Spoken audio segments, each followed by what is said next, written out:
Hello, welcome to a conversation with my colleague Kele. How did you feel when they told you that you're traveling out of the country, going to Rwanda? Excited. I came to Rwanda, I think first time in 2016.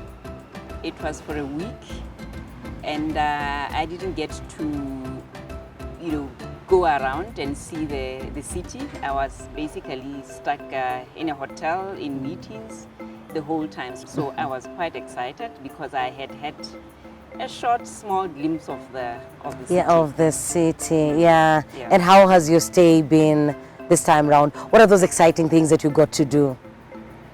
Wow. It's an experience I would want to repeat, for sure. It was an experience beyond expectation, both at a professional level, that is in the office, and also at a personal level outside the office. So my work life in that respect was quite a wonderful experience. I got to meet very great colleagues in the office, a good exchange of ideas. I got to visit some colleagues in their homes, and that gave me, outside the workspace, an experience of the country. But also because the country is naturally very beautiful in my eyes, and me liking outdoor activities, the side that I got to enjoy most outside the office was actually now the landscape, the running, the jogging, even just the walk, and then just the feel of security around the space. It was a truly, truly wonderful. It's a sight to behold. Wow. Yeah. Did you miss your family at all, or did you get another family here? Yeah, I did miss my family, and fortunately, I got them to visit. Wow. To come and see and marvel at this very beautiful country. But, and this is where the bittersweet moment for me comes in. I got to create another family, Yeah. a much larger family, a very loving family here. And I will dearly miss the friends that I made here. And I have obviously extended invitations for them to also come and visit me in Botswana. But it's really a bittersweet moment for me to be separating physically, at least, from the very nice, warm, and loving experience that I've had here in terms of friendships that I've created. Yeah. I'm told your perception of communication changed when you set foot here. Tell us about that. Communication as a component. Yes. Yeah. Sometimes in organizations, especially having worked over a long period of time, I would say there's a categorization, a prioritization of departments, if you like. If I take the example of UNDP, there would be, our purpose, what are we there for? And there would be our programmatic, our project departments. And then your procurement, your finance, those tend to, come immediately after the program departments. And that's where the business kind of happens. So in my thinking and the way I've always thought about departments, much as communication departments have always been there, I've kind of, prior to coming here, I must admit, kind of classified. Communication was down there. You'd find it among others. Yes. Oh, man. But I think, and that's a lesson learned for me in terms of, the power of communication. What I've loved and seen happen here, different from what I've seen in other places, was the manner, again, in which communication was actually done. Wow. Oftentimes, how we communicate, and this has been the issue with, at least with UNDP communication, how we package and sell ourselves. We kind of communicate in these numbers, statistics, reports. A very heavy language. When we write a report, give in the statistics and put it on the table, that is communication. That's the reporting of what we do. But I've learned that the different kinds of communication, including the storytelling, which I was quite fascinated about, for me became so personal. You personalize the story, the information that you want to communicate.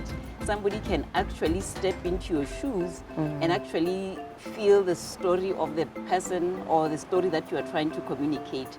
So I thought just the manner and the difference in which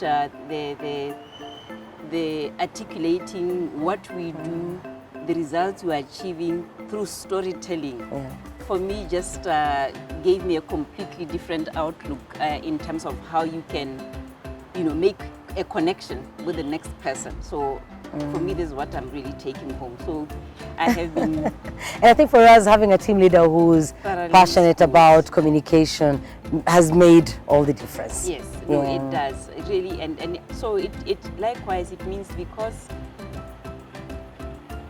of the manner or the reach that you want to do, even the kind of investment that you make in communication then have to be different. And I was telling Max that if I had my last dollar in my previous way of thinking, I would not have thought, not even twice or once, about spending it in communication. But this time around, I believe it is important because you have to invest something in order to get, maybe 10, 12 times fold of that investment. And lastly, your advice to a woman in the working space that will be given an opportunity like you were given, and they would come up with an excuse or a reason not to take it. For example, I'm not traveling because where will I leave my children? And a lot of women get bypassed for such reasons. What advice would you give them? Yeah, many. I think as women, maybe speaking from myself, I think sometimes we are too hard on ourselves. We set the standards too high. And oftentimes you find that you wear many hats. Yeah. You are a mother, you are a wife, you are an aunt. We wear many social hats. And because of the high expectations that we set ourselves, I think we beat ourselves too hard because we want to be 100% in all these roles that we are expected to play. So I think one thing is maybe to learn to accept the roles, of course, one, and then secondly to delegate where you can. If I'm at work, I should be able to delegate to somebody to help me with and not try to sort of carrying the whole burden. The whole burden by myself. I think that's one. Secondly, and maybe taking again from my own experience, I think as women we are sometimes, risk averse. Again, out of maybe coming from the society that I come from, where security considerations as a woman, considerations of your family, not just yourself. So we tend to be a bit. We tend to overthink, and especially around the risks associated with the kind of decisions that we take, and then we then don't take risks because we have all these other factors to look at. So yes, it's important to consider all the risks, but it's also important to not let fear of the unknown hold you back. So I think it's important to also at times take a gamble, take that risk and manage the risks, because you would have done, I would say, some kind of an assessment of what the risks are and take I love that message. Yes, don't let the fear of the unknown hold you back. Hold you back. Yeah. And then, of course, role models are there. I would imagine that this is now what I expect other women to do for other women. Women in executive positions know the dilemma, know the challenges associated with that position. And what they have had to go through. So I think they owe it to other women. Yeah. Yes, to cultivate, carve out space and the path and encourage and mentor other women so that they too can climb the ladder. So I think I love that. It's about both the young women taking the risks, but also those that have made it actually, taking the young ones by their hand and guiding them. Yes, and guiding them. I think it works both ways. Thank you, Kele. We've had a good time with you here, and we will miss your presence at the office. We do wish you all the best. Thank you. I couldn't have been more grateful. I couldn't have, let me say, I'm just grateful that I was chosen to come here. It has been a wonderful, wonderful experience. I don't believe I would be waking up this coming Monday, not in Rwanda. Not in Rwanda, not in Kigali. Yeah. Kigali. Yeah, but all the same, it's also good, and I'm also looking forward to going home and meeting up with my family. Wonderful. Please stay well. We wish you well. And let's stay in touch and connected. Yes. Thank you. Thank you.